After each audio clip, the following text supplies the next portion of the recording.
Welcome back to Filmmaster Reviews. I'm Adam J. And the day of reckoning is finally upon us, folks. James Gunn has kicked off his new DC universe with Superman, another reboot of the character after WB got tired of fucking Henry Cavill over. Now, I've gone on record many times on my love for Man of Steel. I'm an avid defender of that film, find it criminally underrated, and for my money, it is my go-to Superman film.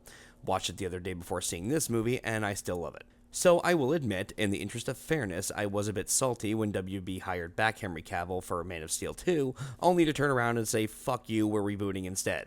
Now, I've since made peace with this fact that the DCU is gone, and in hindsight, it's really hard to blame James Gunn.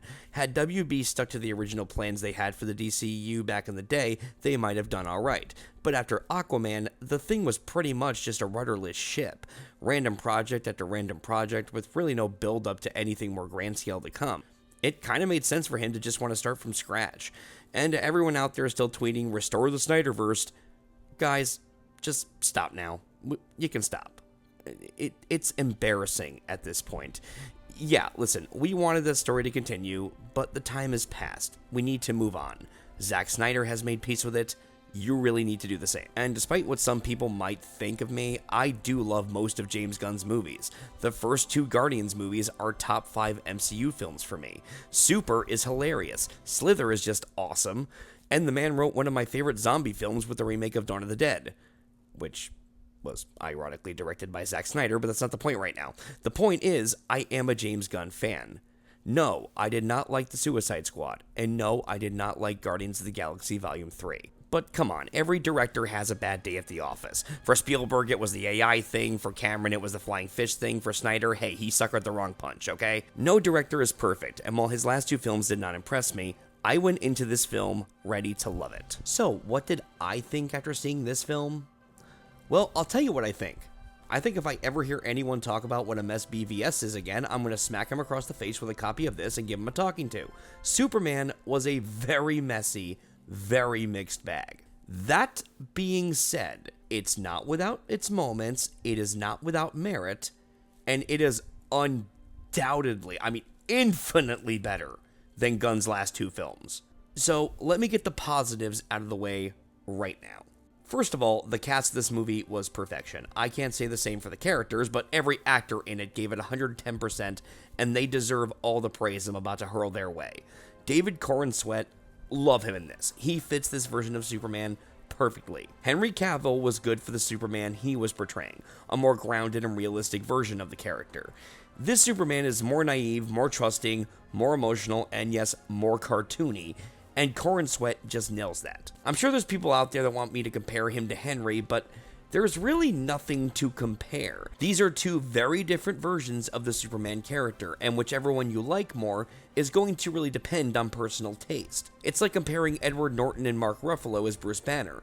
Now, I prefer Norton because I prefer Bruce Banner as a tortured character, but there's others who prefer the Ruffalo version, the one who has things with the Hulk more or less under control. So, yeah, it's basically just a pick your poison situation.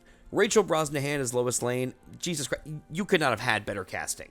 When you see her, you do not see Rachel Brosnahan, you see Lois Lane. Her chemistry with Corenswet was perfect and at times kind of adorable. I personally wanted more of her doing her thing in this film, but we'll get to that later. Nicholas Holt's performance was flawless. He played Lex Luthor exactly how Gunn wanted him to play it.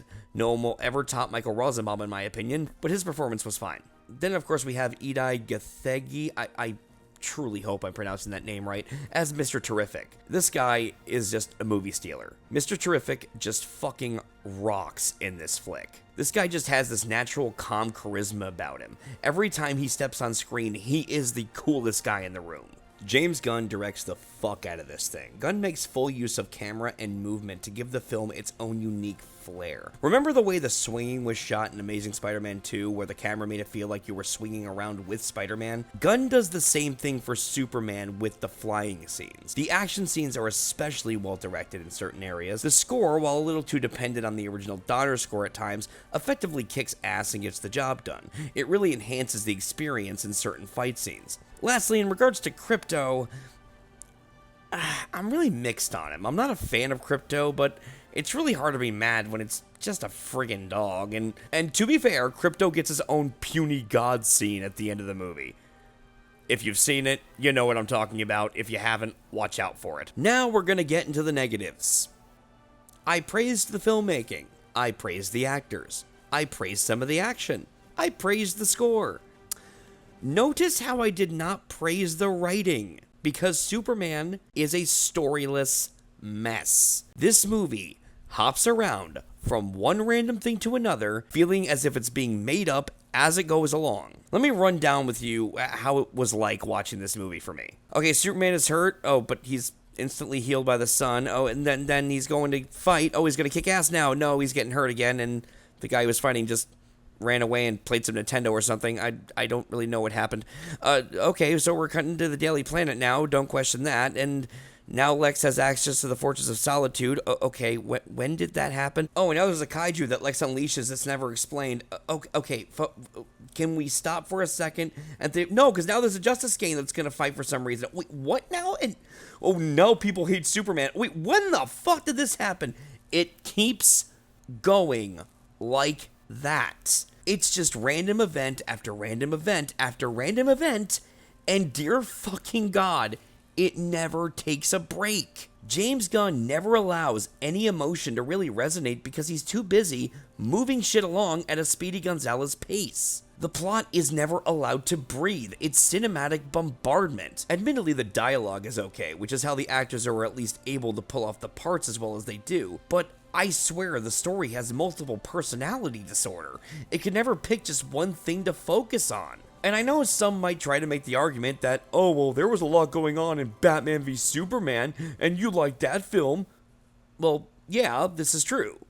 That movie did have a lot of plot points, several of which probably could have been cut, but all of the plot points were in service of one central narrative.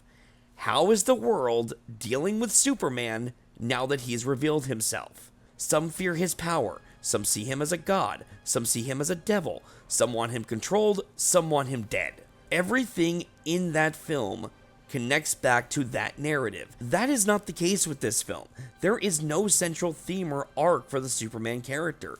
The movie just consists of about 1 million different things happening to him and the people around him in the span of a couple days. While a lot of this stuff is entertaining, it's hard to find an actual story to care about among all the randomness. And again, because the film can't take a break for more than 5 seconds, the emotional moments really have no levity. Corrin Sweat and Brosnahan have great chemistry, but for a movie with a 2-hour runtime, these two are barely on screen together.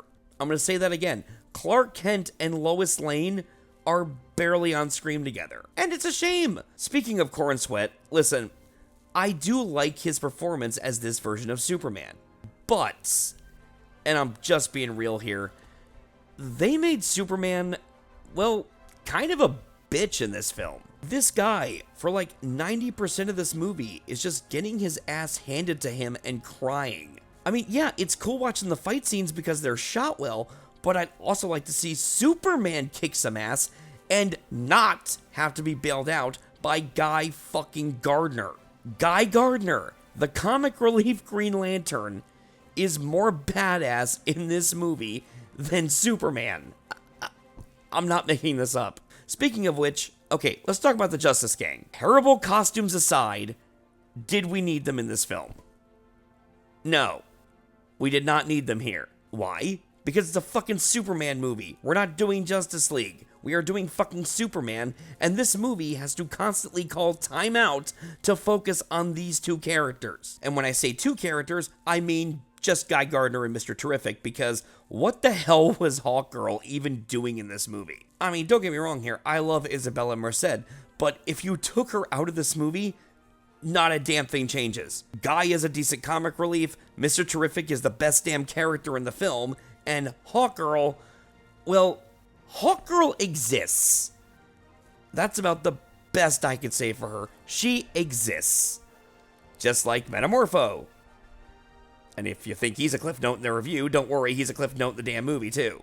In regards to Superman's parents, both human and Kryptonian, not really much to say about either.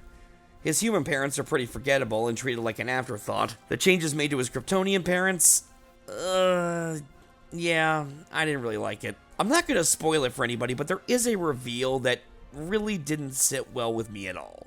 At first I thought, oh well, this has to be a lie, it has to be manipulated, but no, the movie confirms that it is accurate, so Yeah, I wasn't a fan of that. Lex Luthor is pretty much just Elon Musk, which makes perfect sense. I mean, come on, Elon Musk is just a real-world version of Lex Luthor anyway, isn't he? So why not draw inspiration for that? Now, there are moments where he just comes off as a bratty, annoyed child, and this is also something that bothered me about the High Evolutionary, if you remember.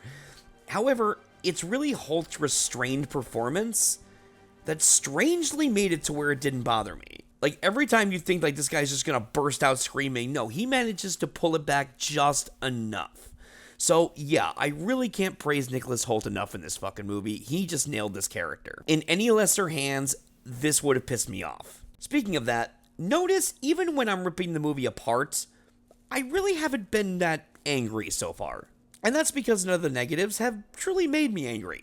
They've confused me, they've disappointed me, and I certainly didn't like the negative elements I mentioned, but they didn't do enough to really elicit anger. Now let's talk about the one thing that did. You guys remember all that backlash to destruction caused in Man of Steel? Oh, he lets too much destruction happen. Oh, too many people died.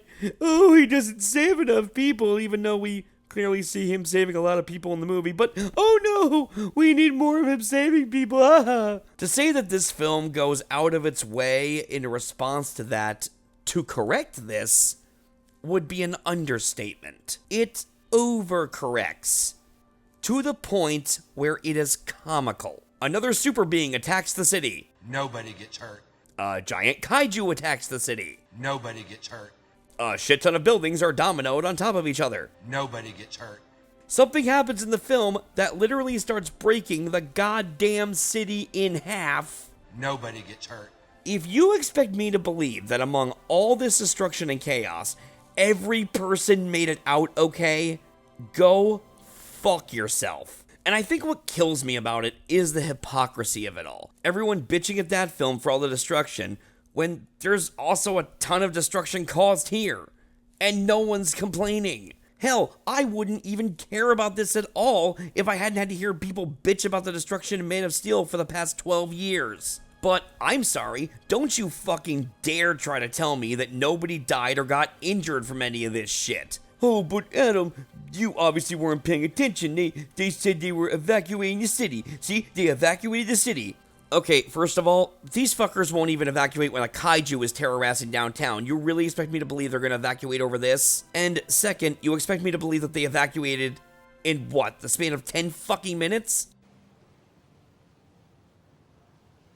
Right.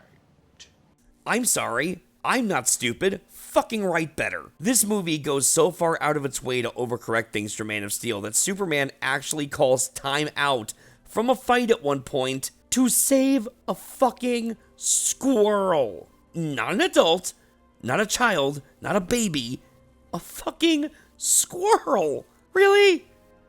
Ugh. But yeah, that was the only thing in the movie that legitimately made my blood boil.